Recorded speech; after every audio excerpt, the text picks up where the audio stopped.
I mean, I just never think I'm gonna lose. I just don't want people to think I'm too cocky or anything, and it's always something with us Williams sisters, you know? These two Williams girls are going to make a major impact on the WTA. Serena Williams won 23 Grand Slam titles, but her most valuable win might be one you've never heard about. A $200 million bet on a company almost nobody believed in, years before it became a household name.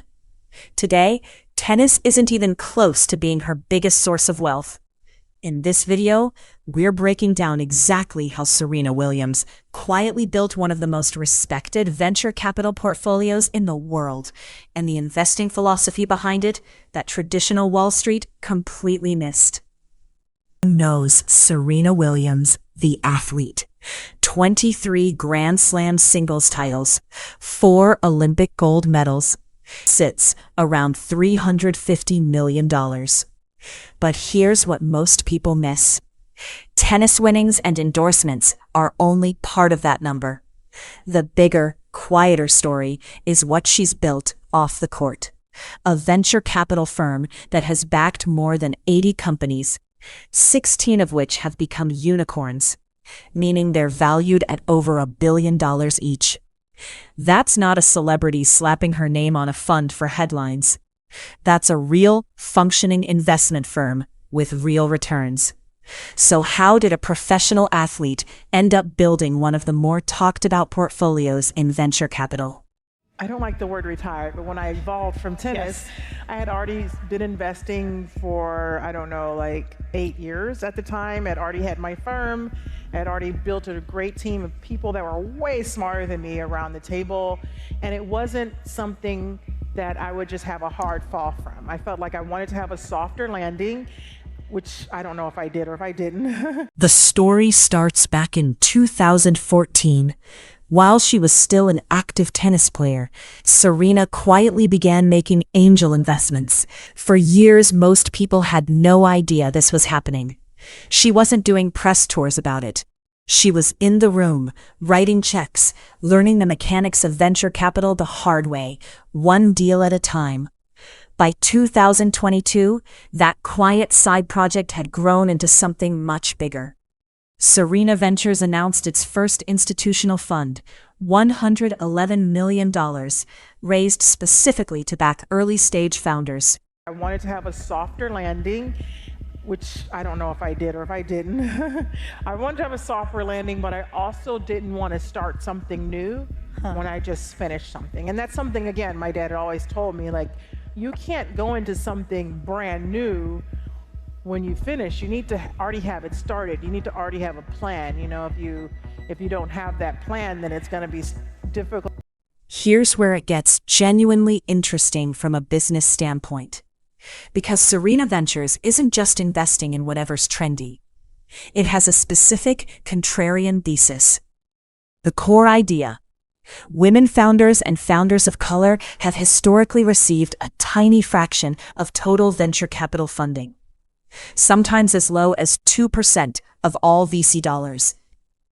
Serena Ventures treats that gap not as charity, but as what investors call a pricing inefficiency.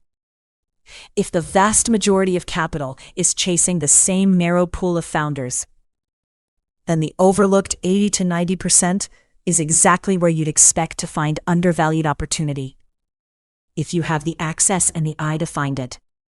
And that's Serena's unique edge.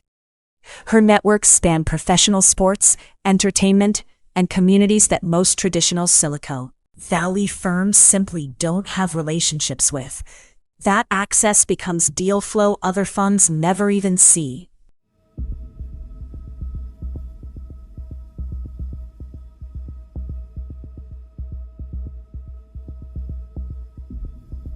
So, does the thesis actually work?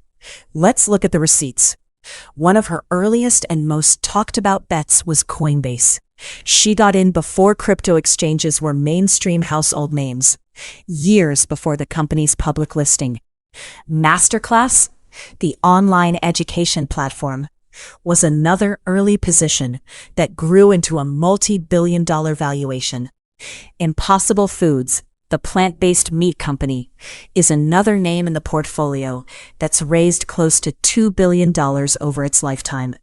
Then there's Isuzu, a fintech company helping renters build credit history through on-time rent payments. Isuzu reached unicorn status in 2024 and has been featured as one of CNBC's top disruptor companies. It's become one of the clearest proof points for the whole Serena Ventures thesis. An overlooked founder, an overlooked problem, and a massive outcome. Across the portfolio, Serena Ventures companies now carry a combined valuation north of $33 billion. Of roughly 85 investments is a genuinely strong hit rate, even by traditional venture capital standards. Yeah. So, I mean, it's not hard for us to add value. We have a team that has deep operational and venture capital expertise. So we have the base there. But then we have something, sort of magical on top of that, where Serena not only is involved on a day-to-day basis and all of our companies, have a direct line to her, but she's also in a place where she opens doors at a different level than most of our competitors. And so I'll give you a for instance where we had, we're an investor in a company that had, not just one, but multiple large Series A players around the table. Now, here's an important nuance, and it's actually a lesson in how smart people build businesses around their strengths. Serena Williams has been public about the fact that she is a managing partner and the strategic face of the fund, but the day-to-day operations are run by Serena herself. Clarified this directly, saying she remains a partner but not in an operational role, and that treating her personal brand and she brings the network, the brand, the credibility, and the strategic eye, while professional operators handle the day-to-day mechanics of running a fund. It's the same lesson you see in a lot of successful founder-led ventures. Know exactly what you're great at. Something, again, my dad had always told me, like, you can't go into something brand new when you finish. You need to already have it started. You need to already have a plan. If you don't have that plan, then it's going to be difficult to start something new. And so I was really grateful. This isn't a fund resting on old wins either. As of early 2026, Serena Ventures is still actively deploying capital, participating in a $100 million Series D round for MIDI Health, a women's health company that's now reached unicorn status of its own. And beyond traditional startup equity, Serena has personally backed Unrivaled, a 3-on-3 women's basketball league that launched to give WNBA players a high-paying alternative to playing overseas during the off-season. As of September 2025, Unrivaled had already reached a valuation of $340 million, with other sports legends like Billie Jean King investing alongside her. That's the pattern worth noticing. She's not just writing checks into tech startups. She's investing directly into the infrastructure of opportunities she once didn't have herself.